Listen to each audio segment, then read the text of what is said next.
ntago Dr Murangira Thierry umuvugizi wa RIB ari uwo gufata umwanya akababwira amategeko mugomba gukurikiza zaba kuba harassed warning za buri munsi.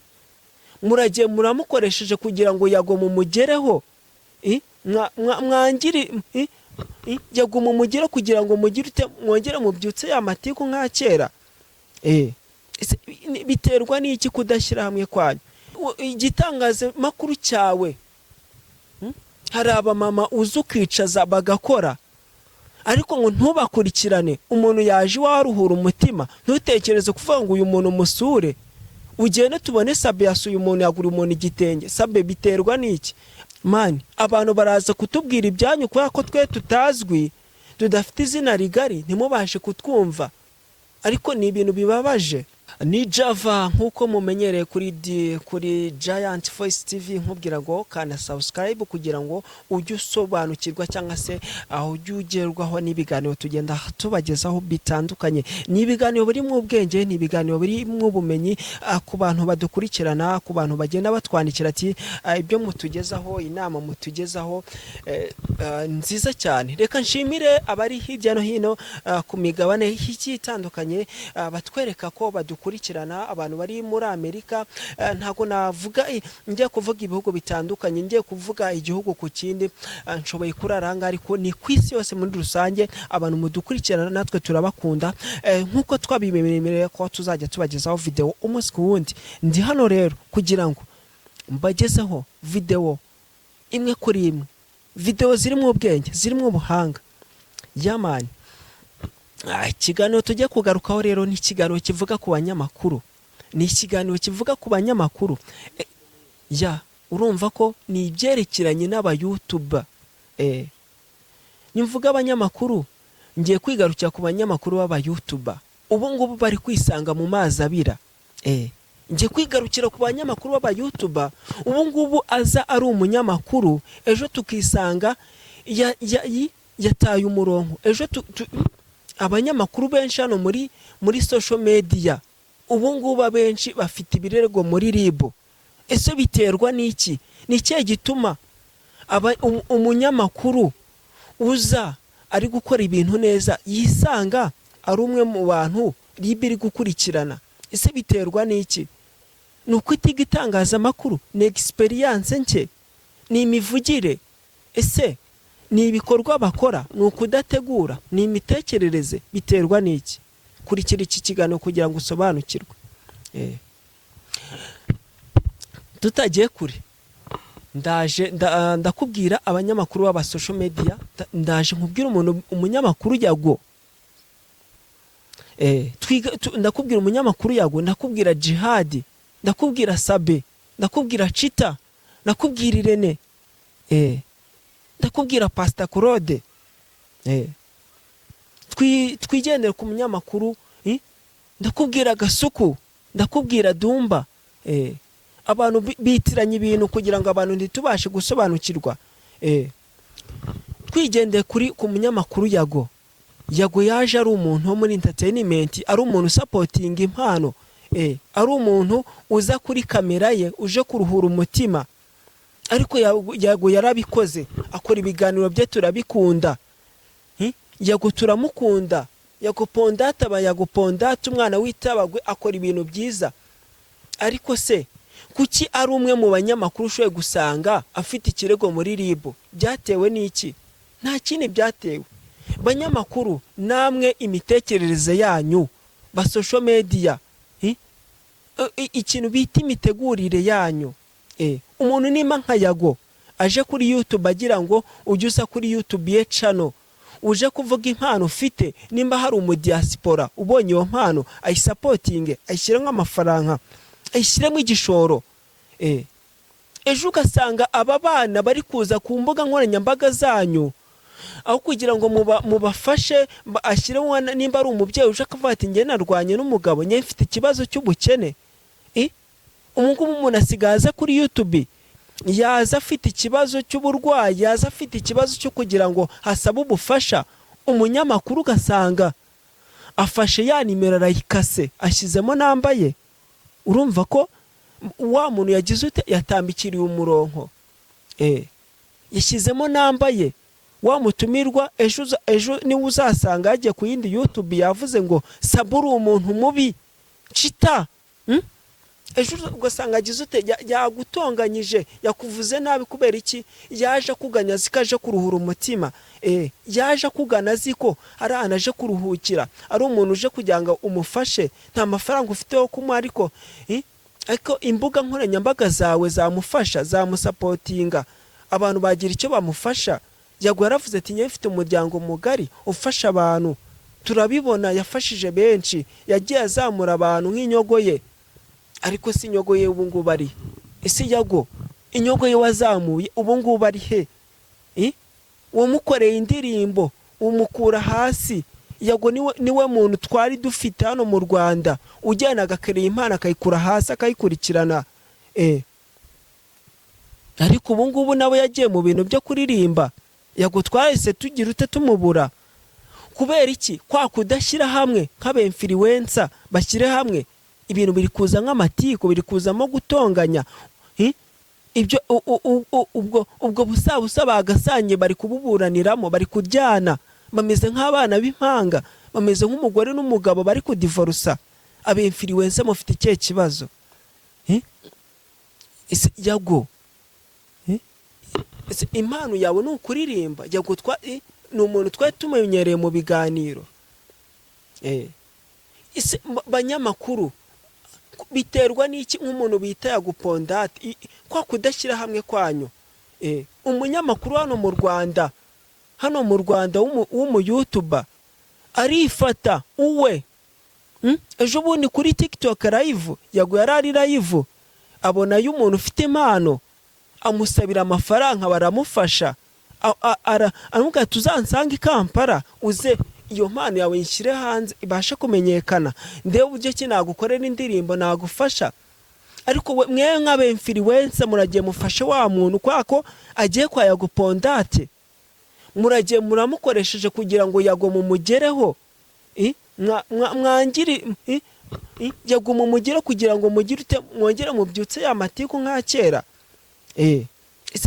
biterwa n'iki kudashyira hamwe kwanyu ni igitekerezo cyiza nayo nashimye ubwo Yago yaje mu Rwanda ari gukora ikiganiro kuri The Choice Live na Irene bira bintu ngiye narabikunze cyane ariko abantu ntago mwicaye ngo mutuza ubwo mwakomeje kugira ute kumugarukaho ntago ndi kumuburanira ahubwo ntago mushyira hamwe ariko Yago nawe wataye umurongo kujya mu kuririmba nimba waradukoreye indirimbo imwe suweje tukayikunda ntago ivuze ko wari kuguma mu bihangano Yago wari kuguma nyine udukorera inkuru nk'uko ujya utugezaho vibe mwirinde inkuru z'amatiku ziri gutuma mwisanga muri ribo mu rwego rw'ubugenzacyaha ese Irene ntugarukeho wazanye Vestina na Dorcas ni byiza cyane washingiye Dorcas washingiye Vestina sorry man ibintu babyarakaje umuntu kubyosha no kumucanga washingiye Vestina ni byiza Irene wabaye umubyeyi mwiza ariko se Nyarudindiri wazanye ubu ngubu ntari gusaba icumbi batsinda ari hehe ko wamuzanye ukamufasha ugashima impano afite ukamwicaza kuri Irene nimba ubona umuntu utagomba kumukurikirana ntukamwicaze kuri kamera kuko ukoze ikosa byo kugira ngo tumumenye tuzajya tumukubaza Nyarudindiri ubu ngubu ari ubu ngubu Nyarudindiri ni wa muntu ushobora kuguhamagara ngo nta mafaranga mfite mfasha ese yatagira umuntu bita nuza Manibu kuki abantu muri kubata Manibu akaba ari uri gutekereza kugenda abicaza kuri kamera kugira ngo ababyutse akabasabira support muri diaspora kubera iki mwabazanye mwabakurikirana Irene umuntu bita uramwana wahimbye irandirima imana y'imihanda ese uramwana wamusize he uramwana ari guhasoringa ubuzima bwe ntago bumeze neza ni wa muntu ushoye kuburara muri ghetto kubera iki waramuzanye umukorera indirimbo tubona ibihangano uri kumukorera ni byiza turabikunda ariko se Irene wamusize uramwana wamusize he Irene uriya mwana ubu ngubu araburara, waramuzanye umushyira kuri kamera, tubona ko ari ibintu byiza cyane ukoze, ariko se kutari kumukurikirana. Ni wa muntu ugomba kumpamagara ati nta gihumbi ufite, si ubwo yakampamagaye. Uri umuntu nkawe w'umubosi, uri umubosi, ntabwo tuvuze ngo umwubakire inzu, ariko hangana n'ibihangano bye. Yagiye kuri kamera zawe se baguha copyright? Nicyo kibazo. Biterwa n'ikirene kugira ngo ujye uzane impano tuzibure. Uzanye niyo Bosco uramwicaje, ni byiza cyane. Ese kuki n'abandi utabazana? Se wabonye ko arizo mari ufite? Muraje muvuge ngo babavuzeho bagize ute mani? Turacyari kugaruka. Ni ikihe kibazo kiri gutuma abanyamakuru mwisanga mu rwego rw'ubugenzacyaha? Nimba waje uvuze ngo ngiye kuzajya nicaza impano, wijya mu bintu byo gutekereza kujya gusesengura ibintu udafitiye ubumenyi. Ari byo nabwiye Mitsutsu. Se Mitsutsu wagumye ugasetsa abantu? Ibi bintu by'inkuru wishoyemo mu matiku, ushaka kuvuga ngo amashariki ngibiki itanga ibihembo, na uri umunyamakuru. Wabirekeye abanyamakuru akaba aribo babivuga, wenda ukabikoramo filime. Mani mutekereze. Ntago nakundaga kuza ngo nicare kuri kamera ngo mvuga kuki, ariko hari ibintu ubona biba bibabaje, biba bidafite epfo na ruguru. Umuhanzi nka Sabe, umunyamakuru nka Sabe, ntago ari umuntu wagomba kwicara ngasubizanye na Yago ibintu bidashobotse. Ntago ari umuntu ushoboye gushwana na Yago. Umwe yakabaye kuba mukuru, wundi bakungurana mu bitekerezo. Sabe agavuga ati ese Yago, nimba kuko ufite impano yo kuririmba, ririmba nanjye ibi bintu by'inkuru mbe mbirimo, ahubwo twunganirane ngo postinge. Niko Sabe. Yago n'umuntu wo kukubwira ngo postinga, wakabikoza atabikubwiye, ariko kubera amashyari mufite mugirana ibintu bidashobotse bidafututse mupfuta ukuntu tw'amafuti. Sabe Yago n'uwo kubwira nuza, Yago n'uwo kubwira gasuko ngo postinga gusize. Mani kuki mudasapotingana? Sabe kuki kukugera hari ibintu bigoranye cyane umuntu aje gukora inkuru iwawe? Igitangaza makuru cyawe, hari abamama uzi ukicaza bagakora, ariko ngo ntubakurikirane. Umuntu yaje iwawe aruhura umutima, ntutekereze kuvuga ngo uyu muntu musure, ugende tubone Sabe yasuye umuntu, yagura umuntu igitenge. Sabe biterwa n'iki? Abantu bazajya bazi iwawe, baririra iwawe, bakubwiye ngo nashwanye n'umugabo, kugira ngo nabungu bashyire hamwe uvuge ngo cyura agafuka k'umuceri nk'umuntu waje kwa Sabe, ahubwo azi iwawe ejo kugira ngo abantu bajye birirwa bamutonganya. Ariko uzi ko umuntu yicaye iwawe ashoboye gusenya. Umuntu ashoboye kwicara kuri kamera iwawe Sabe agasenya. Ariko nimba yaje iwawe mukurikirane, nimba umaze kumukurikirana ugenda ugira ikintu umuha. Ugenda ufata agafuka k'umuceri uvuga ati mubyeyi waje iwanjye, ntacyo kugwa mfite sinakubakira inzu, ariko bwira umugabo ati nari naje kwa Sabe kugira ngo ngire nduhura umutima, ariko Sabe yama agafuka k'umuceri nagiye gutekera abana. Ubuse kaje wagakora inkuru, wenda reka tuvuga ama transport abita abana se bararya iki baraho bati? Mani abantu baraza kutubwira ibyanyu kubera ko twe tutazwi, tudafite izina rigari, ntimubashe kutwumva, ariko ni ibintu bibabaje. Chita we man, ni ibintu bibabaje. Chita nkugarukeho man, nkugarukeho. Waje uje gukora inkuru, uri kugira ngo ujye utugezaho ibintu bya entertainment. Ibindi kuvuga no wakabaye kubivuga, ubwira abantu batagenda neza, ubwira abari kuza mwizi nkuru nabi. Ntago Dr. Murangira Thierry umuvugizi wa RIB ari uwo gufata umwanya akababwira amategeko mugomba gukurikiza, zaba kubaha last warning za buri munsi. Kuki mushaka kurushya abantu?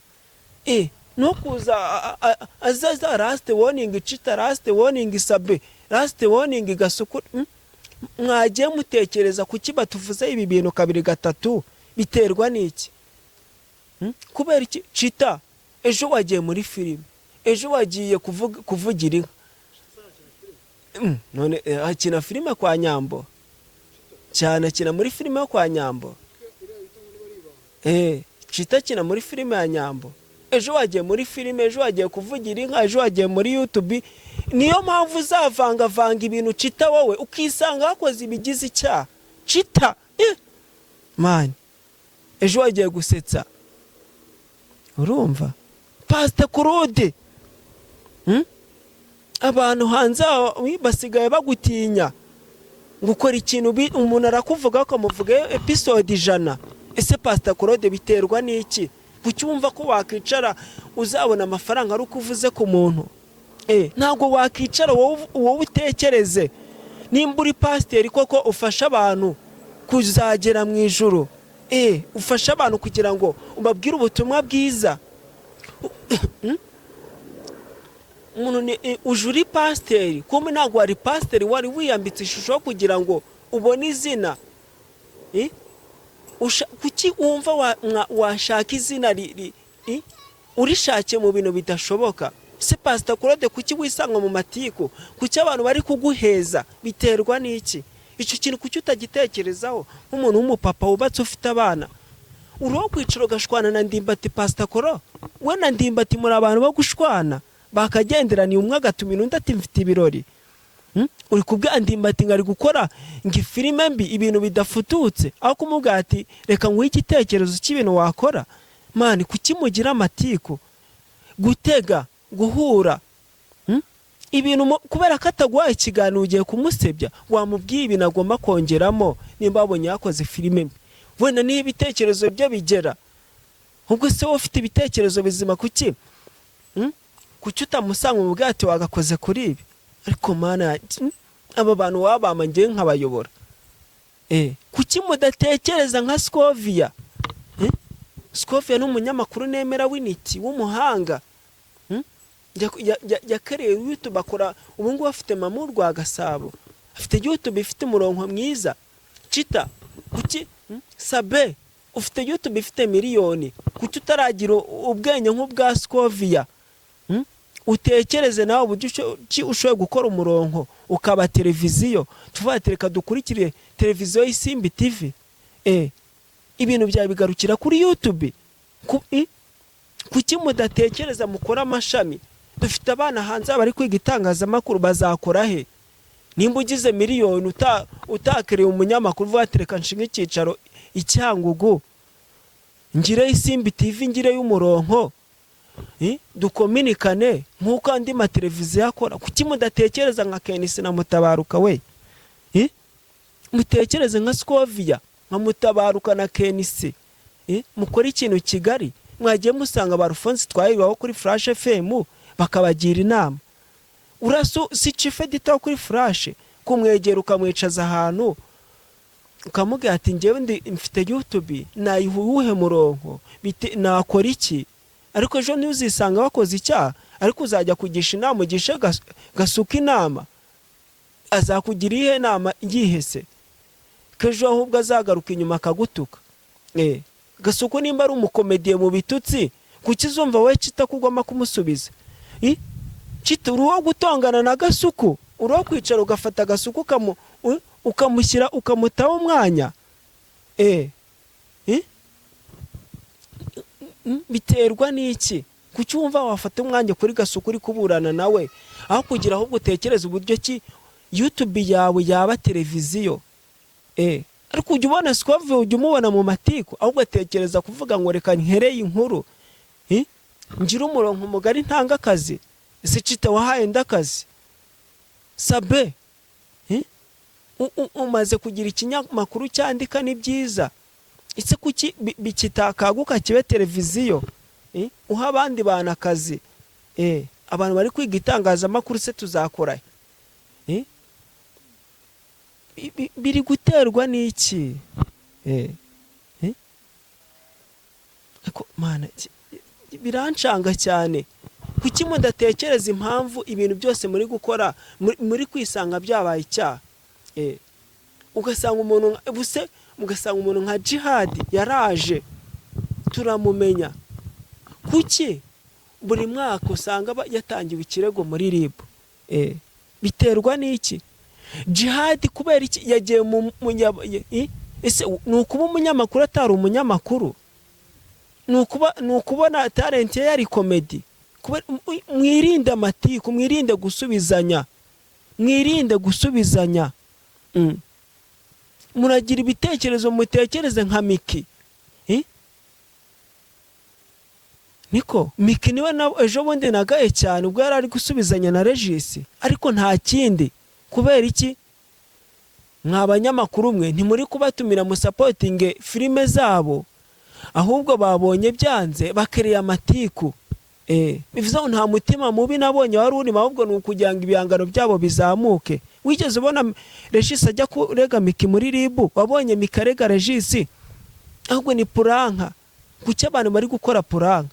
Kuki muri kwicaza mama mukabeshya ngo batwitiye runaka, aho kugira ngo mutembere mu ntara muvuge ngo reka tujye gufasha umuntu? Cita tubone wishyura abantu 30 mituweli. Komanda Pastor Koro, niko ufite ibihe bikorwa nta muntu uricaza tubone ko amufashije? Kuko tuvuge koko ushubije abantu, wenda wa supportinze umuntu. Gasuku mugarukeho nawe. Wavuye ejo bundi wavuye muri Amerika uvuga ko ugiye guhindura ibintu. Narabyishimiye kuko ntago gitukana. Ntago uri gutukana. Oyatukanya mu bwenge ukana ko ari ibintu ashizemo avuze nyine mu buryo bwiza. Ibitutsi byasigaranye kakajwi. Urumva? Gasuku waraje uvuga ko ufite kamera zirenga zingahe? Ese kuki utari guha abana akazi? Ewe Gasuku koko Gasuku Media ibe ngari. Kuki utari guha abana akazi, ahubwo kumva ko uzajya ufata umwanya wo kugira ngo ugiye gusubizanya na Ntuza na buri kantu na buri nguni? Bari abantu baba gufata umwanya wo ufite ibyo gukora. Uro gushwana. Namwe batumirwa ariko mbagaruke mujya kujoininga abanyamakuru. Niko we Nyamabondo uri umuntu wo gusubizanya na Ntuza? Uri umuntu wo gutongana na Ntuza? Niko ni ikibazo gikomeye. Nyamabondo na Mishu n'abantu bo gushwana. Niko mwaba social media mwe umuntu asigaye basura iwanyu. Umuntu asigaye basura iwanyu aho kugira ngo mumwakire mumubwire ibintu agiye kujyamo umuronko bifite inama, ahubwo murifashe, ahubwo mugiye kumukora inkuru z'ama episode. Ubu ngubu Nyamabondo na Mishu byabaye ibindi barimo gutongana, barimo kuburana bapfa amafuti. Ubuntu bw'ububwa je ndi kubagaya. Nse Nyamabo uri umuntu wo kugira ngo we na madamu wawe mufate muvuge kuri Mishu nakari ibintu bigayitse cyane. Ntago mugoma kumuvugaho. Murabo gufata time kugira ngo mumugarukeho. Ari umushuti yanyu, ari umuntu wabatahiye ubukwe. Ntago ari umuntu wo kujya mu mushimire muri gukora ama episode. Nyamabondo ufite byinshi byo gukora, uri umu content creator, ariko ntago wagataye time yo kuvuga ku bantu. Ni byiza ntago ujye bavuga, ariko we ikintu we na Mishu muri gupfa iki mwakiyunze. Ikintu kinyicaza nkandi kwivugira ku banyamakuru, ikintu kiri gutuma bisanga bafunze. Umuntu ari kuza n'umukomediye, ejo abaye umunyamakuru, ntabaye umunyamakuru usetsa ahubwo ashatse kwigira umunyamakuru w'initi. Ni muzika RBA itaguha akazi, TV1 ntiguha akazi, Flash FM ntiguha akazi, BTN TV ntiguha akazi. Ese ubwo urumva utari umu-YouTuber nyine usetsa abantu, wagumye ugasetsa ukareka kwivanga mu bintu bakenisi bakavuze. Man, iki kiganiro tuzagisubukura.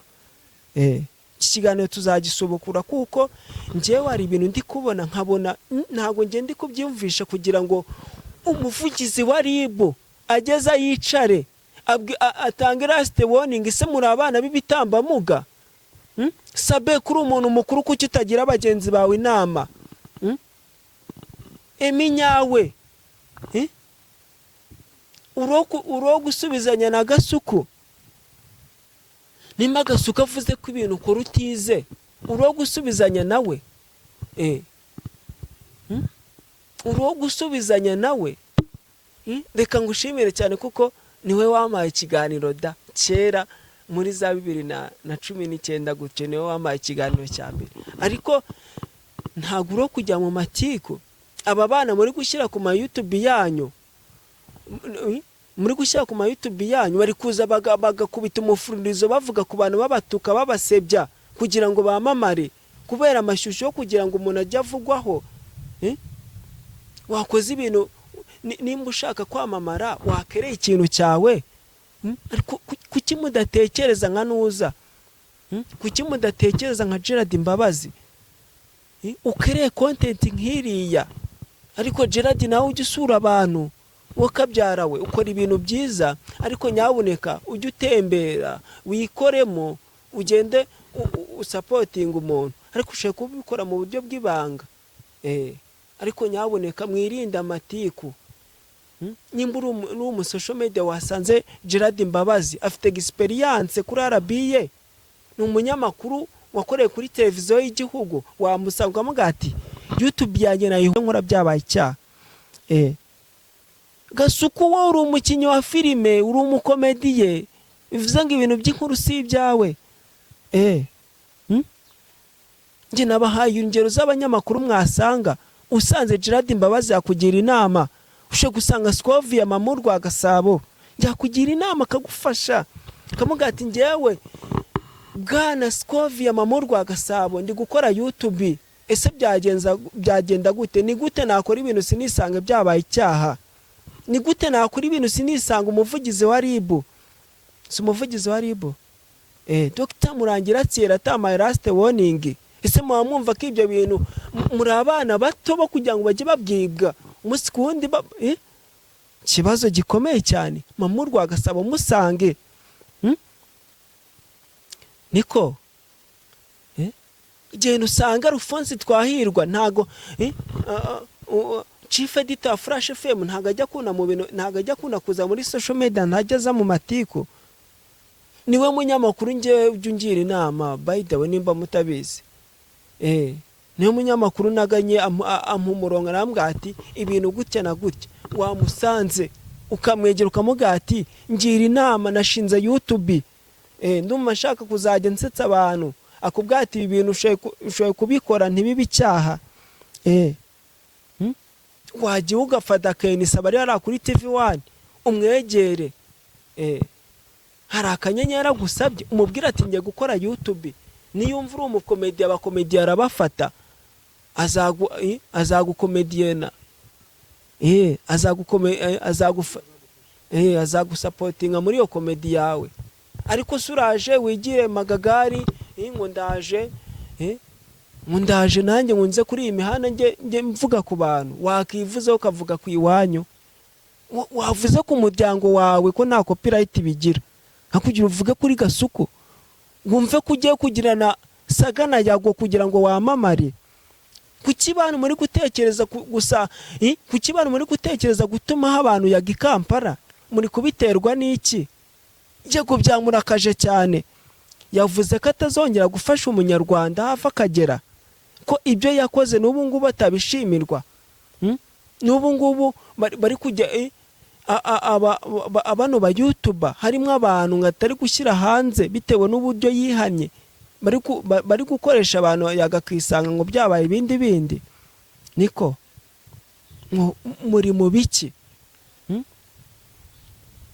Ndaje nzagaruke ku kintu cyerekeranye n'abahanzi, impamvu mudakorana korabo, mutiyunga.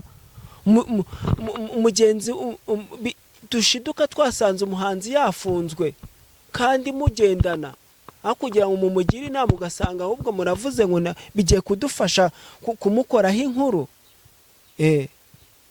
Niko mwaba YouTube mwe, kuki umuntu mumukoresha akisanga yafunzwe biterwa n'iki?